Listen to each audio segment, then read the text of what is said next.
ఇది శ్రీశైలంలో ఉన్న భ్రమరాంబిక సమేత మల్లికార్జున స్వామివారి టెంపుల్‌కి వెళ్ళాం. చాలా ప్రశాంతమైన టెంపుల్. కొన్ని వందల సంవత్సరాల నాటి చెట్లు ఇంకా అక్కడ ఉన్నాయి.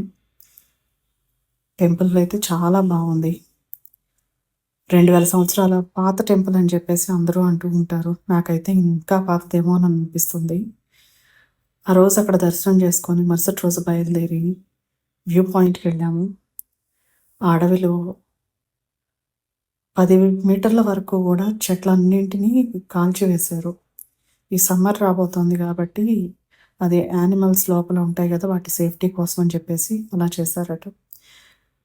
వ్యూ పాయింట్ చాలా అందంగా ఉంది. అక్కడి నుంచి మళ్ళీ రిటర్న్ వచ్చేటప్పుడు మాకు పులులైతే కనిపించలేదు గానీ, జింకలు అక్కడక్కడ కొంచెం కనిపించాయి.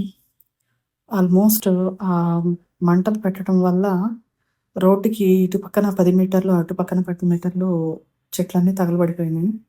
అక్కడే నిజాం వాళ్ళు సమ్మర్‌లో హంటింగ్ చేసే ఒక చిన్న ప్యాలెస్ లాంటిది కనిపించింది. అది మమ్మల్ని దిగనివ్వలేదు అక్కడ లోపలికి వెళ్ళటానికి.